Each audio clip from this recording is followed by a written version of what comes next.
सभी को नमस्कार। मैं नितेश आप सभी का आपके अपने YouTube चैनल इजी वेजीएस में स्वागत करता हूं। आशा करता हूं आप सब स्वस्थ होंगे। तो जैसे हमने कल मौर्य साम्राज्य का फर्स्ट पार्ट कंप्लीट किया था, उसमें हमने मौर्य कालीन के साक्ष्य कहां से प्राप्त हुए, ठीक है जी, उनके शिलालेख, उनके उदय होने के कारण, ठीक है जी, और मगध में इतना शक्तिशाली कैसे बन गया मौर्य साम्राज्य, हमने वो देखा था। आज हम इसकी प्रशासनिक इकाई, इसके उत्तराधिकारी और मौर्य साम्राज्य को समाप्त करने वाले कौन थे, ठीक है जी, और जितने भी हमारी छोटी छोटी रिलेटेड टर्म्स हैं मौर्य की, हम वो पढ़ेंगे। तो सबसे पहले हम उत्तराधिकारी देखेंगे। एक शिलालेख में हमें प्राप्त होता है कि जो अशोक का पुत्र था वो था तीव्र। क्या नाम था जी उसका? तीव्र, ठीक है जी। और मौर्य साम्राज्य को समाप्त करने वाला कौन था? उसका नाम था बृहद्रथ। क्या नाम था जी? बृहद्रथ। कौन था जी? बृहद्रथ। इंपॉर्टेंट है, बहुत बार आया हुआ भाई, मौर्य साम्राज्य को किसने समाप्त किया था? बृहद्रथ ने। और जो बृहद्रथ का एक सेनापति होता था जिसका नाम था पुष्यमित्र शुंग। क्या नाम था जी? पुष्यमित्र शुंग। ये इसका सेनापति था भाई, किसका? बृहद्रथ का। इसने भाई बहुत ही चालाक था भाई, ये इसने भाई धोखे से इसको मार दिया, बृहद्रथ को, और एक नए वंश की नींव डाली जिसका नाम था शुंग वंश, ठीक है जी। अब हम इसकी मौर्य साम्राज्य की प्रशासनिक व्यवस्था देख लेते हैं कैसे थी। ये जो आज की हम अवधारणा मानते हैं ना कि जो हमारे राज्य हैं लोक कल्याणकारी राज्य होने चाहिए, जैसे डीपीएसपी, ठीक है जी। डीपीएसपी कहां से कौन से आर्टिकल में है? 36 से 51, 3 भागों में विभाजित है ये भी। जैसे गांधीन प्रिंसिपल था, लिबरल था और सोशलिस्ट था, ठीक है, जो हम पॉलिटिकल क्लास पढ़ेंगे उसमें देखेंगे। तो इसमें भी भाई डीपीएसपी की अवधारणा है कि हम कैसे लोक कल्याणकारी राज्य बनाए, ठीक है जी। ऐसे ही हमारा मौर्य साम्राज्य चलता था करीबन करीबन आज से 2-2,500 साल पहले, ठीक है जी। तो इसकी अवधारणा पे चलता था लोक कल्याणकारी, और एक जो व्यवस्था थी ना भाई वो पूरी केंद्रीकृत थी, मतलब सेंट्रलाइज थी पूरी, ठीक है। आज तो हम जैसे हमने भाई नगर पालिका बना दी, ग्राम पंचायत बना दी, वो डिसेंट्रलाइज्ड है, ठीक है। तो जैसे उस समय क्या था? सेंट्रलाइज थी कि जो भी पूरी जितना भी चलेगा वो पूरा सेंटर से चलेगा भाई, ठीक है जी। और कौटिल्य ने अपने जो अर्थशास्त्र था उसमें सप्तांग की अवधारणा दी है। सप्तांग जैसे राजा हो गए, अमात्य हो गए, जनपद, दुर्ग, कोश, दंड और मित्र। तो राजा का मतलब इन्होंने सर बताया था। क्या था जी? सिर जी, ठीक है जी। और अमात्य का मतलब आंख था। क्या था जी? अमात्य का मतलब आंख। और जी जो जनपद का मतलब था वो था जंगा। जनपद का क्या मतलब था? जंगा। और जी दुर्ग का बाहा मतलब बाजू है, ठीक है जी। दुर्ग का क्या मतलब था? बाजू। और जी कोश का मुख। कोश का क्या मतलब था जी? मुख। और जी जो दंड था, दंड का मतलब क्या था जी? मस्तिष्क, ठीक है जी। दंड का क्या मतलब था जी? मस्तिष्क। और जो एक लास्ट था हमारा मित्र, मित्र का मतलब था कान। क्या था जी मित्र का मतलब? कान। ये आप देख लेना एक बार, ठीक है जी। और कौटिल्य ने बताया था कि जो राजा है वो सर्वोच्च स्थान प्रदान करेगा और अपने प्रजा के बारे में हमेशा सोचेगा, और प्रजा के जो भी कल्याणकारी हितों में वो आगे रहेगा, ठीक है जी। देन उसके बाद जो इनके मेन ऑफिसर्स थे, ठीक है, जिसको हम अभी पढ़ेंगे। तो अर्थशास्त्र में 18, कितने हैं जी? 18 ऑफिसर का वर्णन है। तो हम देखते हैं कौन कौन से हैं। और जो भाई ये मेन ऑफिसर को हम क्या बोलते थे? तीर्थ बोलते थे। क्या बोलते थे जी? तीर्थ। उच्च अधिकारी को क्या बोलते थे जी? तीर्थ। ये इंपॉर्टेंट है, आप याद रखोगे। तीर्थ किसको बोलते थे? उच्च अधिकारियों को, ठीक है जी। तो सबसे पहले कौन सा है? पुरोहित, ठीक है, जो एक प्रधानमंत्री लगा लो या जो धर्म का प्रमुख होता है वो। कौन जी? पुरोहित। देन उसके बाद जी प्राशस्ता, ठीक है जी, कौन है जी? प्राशस्ता, जो भाई जितनी भी राजकीय आज्ञा होती थी उसको लिखने का कार्य करता था, ठीक है जी। प्राशस्ता कौन था जी? पहले सेकंड नंबर पे प्राशस्ता। पुरोहित तो आपको याद हो जाएगा, जैसे प्राशस्ता है, ये इंपॉर्टेंट है। ये क्या था भाई? आदेशों को लिखता था। कौन से आदेशों को लिखता था? राजकीय, ठीक है भाई।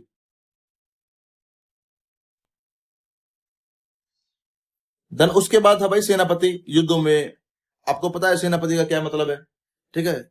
युवराज का ये मतलब होगा कि राजा का उत्तराधिकारी, राजा का बेटा ही मान लो भाई इसको। देन उसके बाद समाहर्ता, जो राजस्व विभाग का प्रधानाधिकारी होता था, ठीक है। तो सबसे पहले आपको प्राशस्ता याद करना है, ये तो आपको याद ही हो जाएंगे। देन उसके बाद समाहर्ता, समाहर्ता जो रेवेन्यू डिपार्टमेंट होता था उसका अधिकारी। तो रेवेन्यू प्रेसिडेंट लगा लो आप इसका, ठीक है। देन उसके बाद सन्निदाता, जो राजकीय कोषाध्यक्ष, ठीक है जी। कौन सा होता था ये भी? सन्निदाता, राजकीय कोषाध्यक्ष। भाई ये लिख लेना भाई, ये आते हैं इसलिए मैं आपको बता रहा हूं, अदरवाइज बताने का कोई मतलब ही नहीं था। राजकीय कोषाध्यक्ष, ठीक है भाई। देन उसके बाद आता जी प्रतिष्ठा। कौन सा जी? प्रतिष्ठा। ये भाई एक जो न्यायालय होते हैं, ठीक है जी, जो फौजदारी न्यायालय होता है। फौजदारी का मतलब जो क्रिमिनल केसेस सुनता है, फौजदारी का मतलब यही होता है ना, जो क्रिमिनल केसेस सुनता है उसका अध्यक्ष होता है न्यायाधीश, ठीक है जी। कौन सा जी? फौजदारी, फौजदारी न्यायालयों का न्यायाधीश, ठीक है जी। ये इंपॉर्टेंट है, याद कर लेना। कौन सा जी? प्रतिष्ठा। देन उसके बाद भाई नायक, नायक जो नगर की रक्षा करता हो, अध्यक्ष होता हो, नगर रक्षा का अध्यक्ष, ठीक है, या सेना का संचालक, नायक, ठीक है जी। देन उसके बाद है जी कर्मांतिक। कौन सा जी? कर्मांतिक, जो कि उद्योग और कारखानों का प्रधान निरीक्षक होता था। इंपॉर्टेंट है भाई, लिख लेना आप। कौन सा जी? कर्मांतिक, ठीक है जी। अच्छे से लिख देता हूं एक बार। कर्मांतिक किसका अध्यक्ष होता था भाई? ये भाई कारखानों का प्रधान, जो इन्विजिलेटर लगा लो आप, ठीक है जी, कारखानों का निरीक्षक, ठीक है जी। इंपॉर्टेंट है भाई, याद करोगे। देन उसके बाद दंडपाल। दंडपाल होता था भाई, टंड नहीं है, दंडपाल है, जो भी भाई जितनी भी सेना को जैसे युद्ध के लिए सामग्री चाहिए भाई, खान का, पीन का, और भाई हथियार, ये सब इकट्ठा करता था। कौन करता था जी? दंडपाल। इंपॉर्टेंट है भाई, ठीक है। देन उसके बाद है जी व्यवहारिक। इंपॉर्टेंट है, एक हमने प्रतिष्ठा किया था, प्रतिष्ठा किसका अध्यक्ष था? जो कि फौजदारी न्यायालय का था। देन उसके बाद व्यवहारिक था, जो दीवानी न्यायालय का अध्यक्ष था। किसका जी? दीवानी न्यायालय का। अभी भी ऐसे होते हैं ना हमारे यहाँ पे, सेशनल कोर्ट, डिस्ट्रिक्ट कोर्ट। आप देखना कि सेशनल और डिस्ट्रिक्ट कोर्ट का मतलब क्या है, कि कौन से में क्या सुना जाता है, और ये बताना कि sessional court, district court capital punishment दे सकता है क्या जी? कैपिटल पनिशमेंट, ये क्या होता है कैपिटल पनिशमेंट? जो सबसे बड़ी पनिशमेंट होती है, सबसे बड़ी पनिशमेंट कौन सी होती है? वो डेथ वाली होती है, ठीक है जी। और हमने यहाँ पे दो पढ़े, एक प्रतिष्ठा जो कि क्या होता है भाई, जो कि फौजदारी न्यायालयों का भाई न्यायाधीश होता है, और व्यवहारिक क्या होता है जी? दीवानी न्यायालयों का प्रमुख न्यायाधीश। देन उसके बाद है जी नगरक। नगरक, नगरक क्या होता है भाई? नगर का प्रमुख अधिकारी, ठीक है जी। नगरक क्या होता है जी? नगर का प्रमुख अधिकारी, इंपॉर्टेंट है। दुर्गपाल, आपको यही पता होगा, दुर्ग की रक्षा करने के लिए अध्यक्ष था भाई। देन उसके बाद है अंतपाल। अंत का मतलब आप इससे लगा लो कि अंत किस चीज का होता है? सीमा का अंत होता है ना, तो सीमा का अध्यक्ष लगा लो। जितने भी सीमावर्ती दुर्ग होते हैं ना, उनका अध्यक्ष कौन था जी? अंतपाल। देन उसके बाद है जी देवारिक, ठीक है जी। क्या जी? देवारिक, देवारी का भाई ये, ठीक है, जो भी राजमहलों की देख रेख करने वाला अधिकारी होता था, ठीक है जी।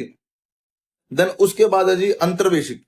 अंतर्वेशिक क्या था भाई? अंतर का मतलब भाई जो सम्राट के जितने भी बॉडीगार्ड थे उनका प्रधानमंत्री कौन था जी? अंतर्वेशिक। देखो कितने इन्होंने पोर्टफोलियो कितने अच्छे बनाए हैं, ठीक है जी।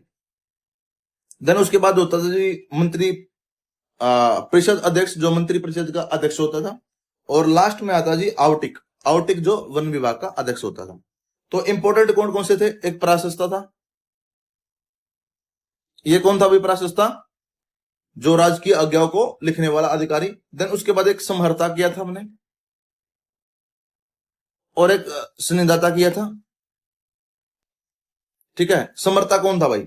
समर्था तो भाई वो था ना राजस्व विभाग का प्रधानमंत्री। और संनिधाता कौन था? कोषाध्यक्ष राजकीय।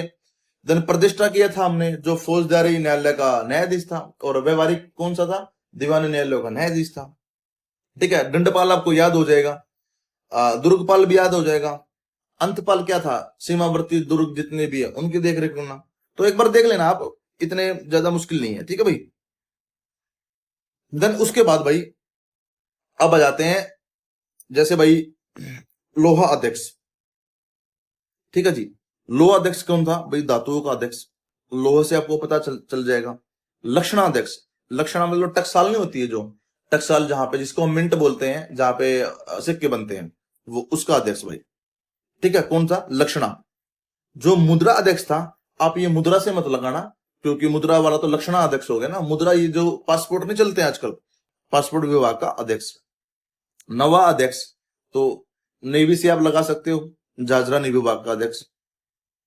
देन विविता अध्यक्ष, जो भी चरगाहों का अध्यक्ष होता था, ठीक है जी। अकरा अध्यक्ष, जो खान विभाग का अध्यक्ष, जैसे कोई मिनरल्स माइंस होती है ना, उसका अध्यक्ष खान अध्यक्ष। तो देख लो आप अभी कितना अच्छा सिस्टम कर रखा था इन्होंने। जन उसके बाद है जी पतना अध्यक्ष। जैसे हम विशाखापट्टनम है, जिसको हम पतन बोलते हैं ना, किसको बोलते हैं हम? इनको तो बोलते हैं बंदरगांव को, तो बंदरगांव को अध्यक्ष भाई। शुल्काध्यक्ष, जो चुंगी और शुल्क लेते थे, उसका अध्यक्ष हो गया भाई। देवता अध्यक्ष, धार्मिक संस्थानों का अध्यक्ष, ठीक है जी। और गणिका अध्यक्ष, गणिका अध्यक्ष क्या होता था भाई? वेश्याओं का अध्यक्ष, ठीक है जी। यहाँ पे ये इकोनॉमिक्स आप देख लेना, मतलब इतने मुश्किल नाम नहीं है, इजी से नाम है। देन उसके बाद भाई संस्था जो भी है संस्थान अध्यक्ष, जो व्यवहारिक मार्गों का अध्यक्ष होता था, ठीक है जी। इंपॉर्टेंट है। गो अध्यक्ष से करो करे लोग पशुपालन का विभाग का अध्यक्ष। अच्छा जी। कोष्टागार अध्यक्ष था, जो कोष्टागार अध्यक्ष है वही है, ठीक है जी। आयुध अध्यक्ष, जो आयुधगार का अध्यक्ष है। वैसे ये पूछते नहीं है, इंपॉर्टेंट है। इसमें पूछा गया जी सीता अध्यक्ष कौन था, ठीक है जी। तो मैं इसलिए बोल रहा हूँ कि थोड़ा सा कर लेना, ठीक है। और जैसे अशोक को हम घोड़ा बोलते हैं, घोड़ा का अध्यक्ष हो गया। और सोने का हम सुवर्ण बोलते हैं, तो सोने का अध्यक्ष हो गया। और हाथी हस्ताध्यक्ष हो गया, ठीक है जी। माना, माना अध्यक्ष दूरी और समय का हो गया। तो आप ये देख लेना, बहुत ईजी है भाई ये, ठीक है जी। देन उसके बाद आप एक चीज और करोगे भाई, जो मौर्यन साम्राज्य के जो टैक्स थे, जो वर्तनी था, सीमा पार करने पर लिया जाने वाला अध्यक्ष, जो सीमा पार कर लेते थे, ठीक है जी। इंपॉर्टेंट है वर्तनी। और गुलमदे, जो सैनिकों की फीस होती थी, ठीक है जी। और भाई जो एक और है, जो तरदेश है, क्या जी? जो तरदेश है, ये भाई पुल को पार करने का, जो तर है ना, तैरना से लगा लो भाई, तैर के नहीं जा सकते तो पुल बनाओ भाई। और सेना भक्ति, और युद्ध के दौरान भाई जहां जहां सेना जाती थी, गांव वाले उनको अपने कुछ खिला देते थे, पिला देते थे, या फिर कुछ दे देते थे दान में। देन आप उसके बाद भाई एक चीज और याद करोगे, सबसे पहले है प्रादेशिक। ये भाई क्वेश्चन में पूछे जाते हैं, ये नाम आप याद रखोगे भाई, इंपॉर्टेंट है। पूरे मौर्य साम्राज्य में ये ही इंपॉर्टेंट है भाई। ये जो भी है प्रदेश का प्रमुख अधिकारी होता था, ठीक है जी। तो किसका होता है जी? प्रदेश का प्रमुख अधिकारी, प्रदेश का प्रमुख अधिकारी। ठीक है भाई, क्या होता था ये भाई, प्रदेश का प्रमुख अधिकारी। देन उसके बाद भाई रज्जुक। रज्जुक ये कौन होता था भाई? रज्जुक ये होता था जनपद का प्रमुख अधिकारी। क्या होता था जी? जनपद का प्रमुख अधिकारी। ठीक है भाई। देन उसके बाद भाई युक्त। युक्त कौन होता था भाई? युक्त था भाई ये जो रजुक के नीचे काम करता था। ठीक है जी, किसके नीचे काम करता था ये? रजुक के। रजुक के अधीनस्थ काम करता था भाई ये।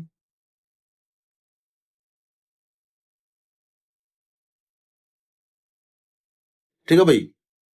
और भाई इसको हम राजस्व अधिकारी भी बोल सकते हैं। ठीक है। देन उसके बाद है जी प्रतिवेदक। क्या नाम है जी? प्रतिवेदक। ये क्या काम करता था प्रतिवेदक? जितने भी जैसे मैसेंजर हैं, जनता की बात राज्य को पहुंचाता था।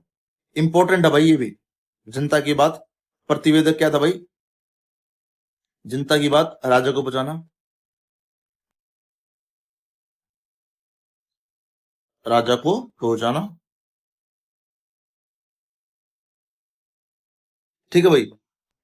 ये आप देख लेना भाई, ये ही इंपॉर्टेंट थे इसमें।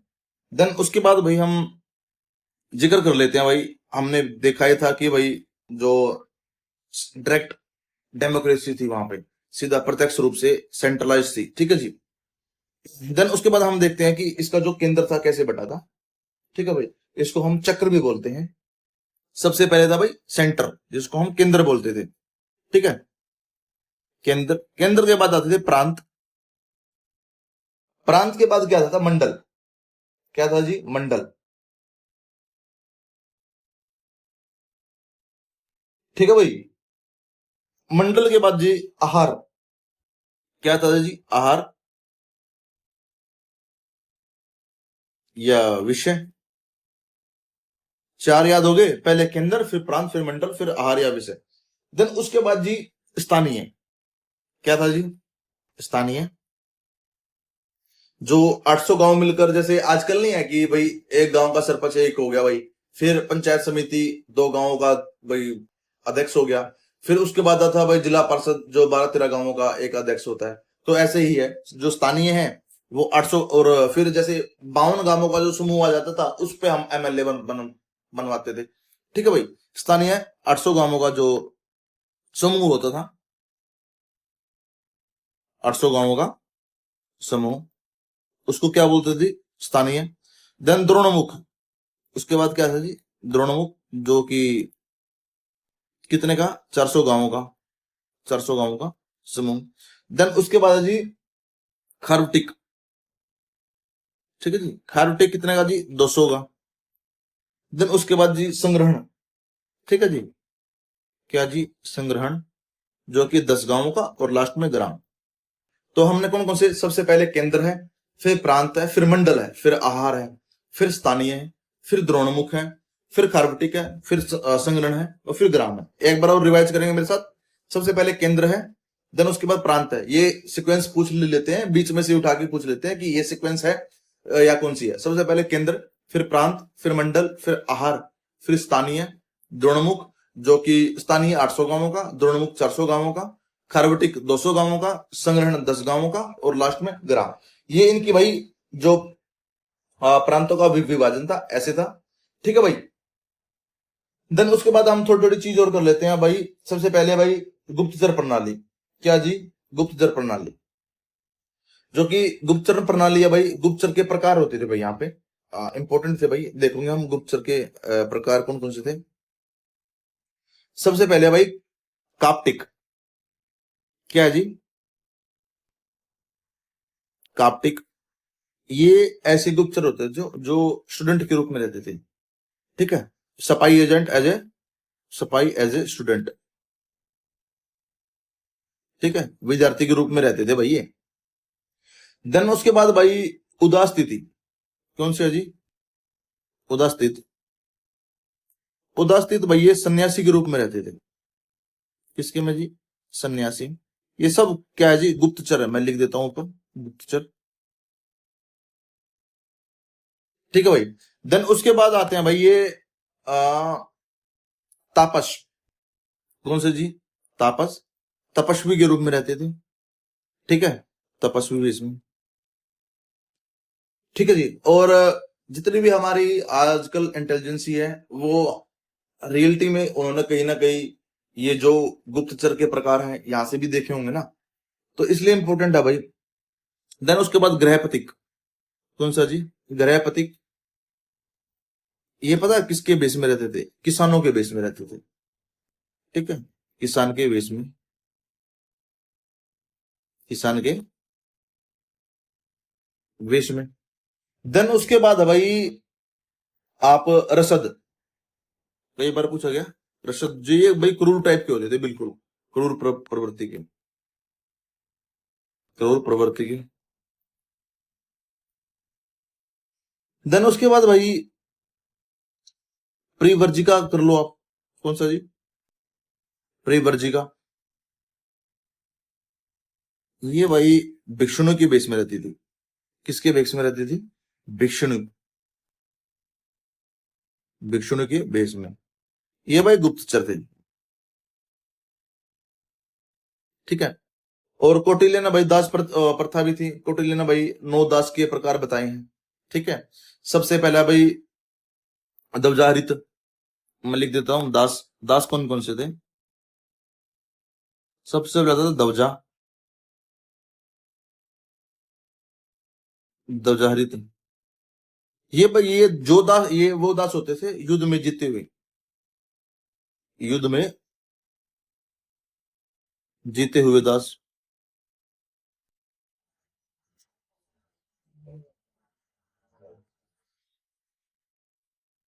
ठीक है भाई। देन उसके बाद भाई गृहजात, जो घर में दासी द्वारा उत्पन्न होता था। गृहजात जो दासी का पुत्र। ठीक है भाई। देन उसके बाद जी दयागात, जो पैतृक संपत्ति के रूप में प्राप्त हुआ हो। ठीक है जी। बहुत से ऐसे हैं। और देन आप एक याद करोगे, आहातिक। वैसे तो 9 थे, हम 3 4 ही करेंगे, ज्यादा नहीं करेंगे। आहातिक, आहातिक, जो कि भाई ऋण के बदले में लिया गया दास हो। किसके में जी? ऋण के बदले में,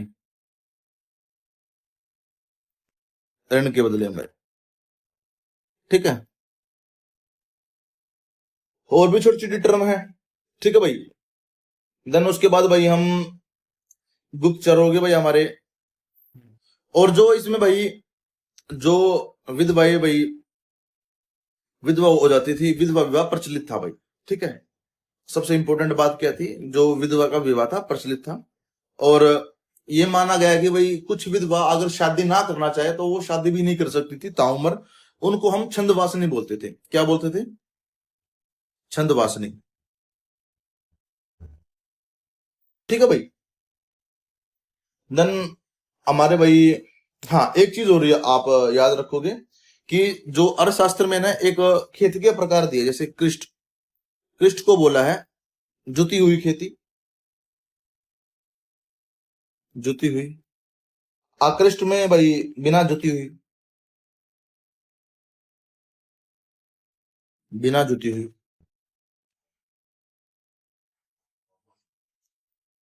और भाई एक अदेव मृतक था। अदेव मृतक, इसको बोलते थे हम भाई, जो ऐसी भूमि है जो बिना वर्षा के अच्छी तरह अपना भाई प्रोडक्टिविटी देती हो। ठीक है, अच्छी खेती हो, बिना वर्षा, अच्छी खेती हो। ठीक है। देन यहाँ पे भाई दो जो बंदरगाह थे वो इंपॉर्टेंट थे। जो पश्चिमी भारत में था वो था ब्रिग कच्छ। कौन सा था जी जो बंदरगाह? पश्चिम भारत में कौन सा था जी? पश्चिमी भारत में कौन सा था? ब्रिगु कच्छ।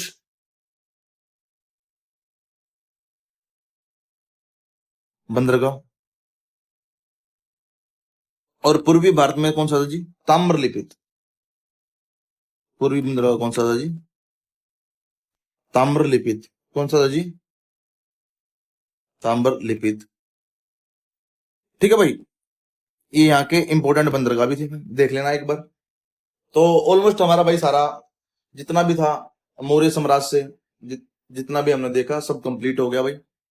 ठीक है, अभी आप कल का एग्जाम उठाओगे, जैसे कल कौन सा एग्जाम था? यूपीपीएससी। ठीक है, उसमें जितने भी कोयल रिफाइनरी थी, आयरन थी, उसमें बायोस्फीयर रिजर्व पूछे थे। ठीक है, उत्तर प्रदेश के जो भी वाइल्ड लाइफ सेंचुरी पूछी थी, रामसर साइट पूछी थी, नेशनल पार्क पूछे गए थे, और पीक पूछी गई थी, और बहुत से उसमें पूछा भी गया था जिसको आप रिलेट करके निकाल सकते थे।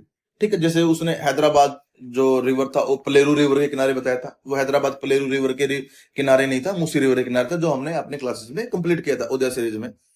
तो वहां से क्वेश्चंस आए हुए हैं। ठीक है, जैसे टटीपाका था, मनाली था, मनाली जो तमिलनाडु में एक ऑयल रिफाइनरी थी, टटीपाका कहाँ पे थे? आंध्र प्रदेश में थी। तो यहाँ से भी क्वेश्चंस बने हुए हैं, आप देख लेना एक बार। और मैं ये बोलूंगा आप उदय सीरीज भी अच्छे से करो एक बार। वो करोगे ना, रियलिटी आपका मतलब करीबन करीबन 20 से 30% आप वहां से जीएस कवर कर लोगे। ठीक है, और आगे हम पॉलिटी भी करेंगे। ठीक है, यूपीएससी के लिए भी पॉलिटी करेंगे, और दिल्ली पुलिस के लिए भी पॉलिटी करेंगे, और भाई उसमें इकोनॉमिक्स भी हम करेंगे, और जितने भी मिसलेनियस टॉपिक बनते हैं हम सब करेंगे, चाहे वो एनवायरनमेंट से रिलेटेड करंट हो, इकोनॉमिक्स से रिलेटेड करंट हो, हर चीज को अच्छी तरह से करेंगे। ये भाई मतलब 75 डेज तो भाई आपके ही हैं, अच्छे से करेंगे, और श्योरिटी के साथ आपके मतलब 35% जितने भी मार्क्स हैं, 35 36 आपके 35+ ही आएंगे, आपके मार्क्स 35+ मार्क्स ही आएंगे। ठीक है, तो भाई जो आज का श्लोक है वो है, जो शत्रु और मित्र में, ठीक है, मान और अपमान में, सर्दी और गर्मी में, सुख और दुख में समान रहते हैं तथा आसक्ति से मुक्त रहते हैं, वही योगी श्रेष्ठ होते हैं। ठीक है भाई, मतलब भगवान जी का कहना कि आप स्थिर रहो हर समय, मतलब ज्यादा खुशी होगी तो आप ज्यादा उछलो मत, दुख हो गया तो ज्यादा आप दुखी मत हो उस चीज से। ठीक है, ये भाई जब हम यहाँ पे आए ना तो एक नियम के अनुसार ही आए हैं, ये मृत्यु लोक है, या सबको ही जाना है एक दिन ना एक दिन। ठीक है, और मैं ये मानता हूं कि आत्मा का परमात्मा से मिलन होता है भाई, जिस दिन भगवान जी प्राण लेते हैं ना, तो उस दिन आत्मा का जो परमात्मा से मिलन होता है। ठीक है जी, तो हमें मतलब हर चीज में इतना मतलब दुख ना, दुख बनाना चाहिए ना सुख बनाना चाहिए, हमें स्थिर रहना चाहिए। ठीक है, कि कल को किसी भी परिस्थिति में हम अपने जो डिसीजन है वो एक्यूरेट ले सके। ठीक है जी, और पीडीएफ के लिए आप टेलीग्राम ज्वाइन करो, इजी वे जीएस ऑफिशियल। ठीक है जी, और भाई वीडियो को सब्सक्राइब करो और लाइक करो। थैंक यू, जय हिंद, जय मां भारत।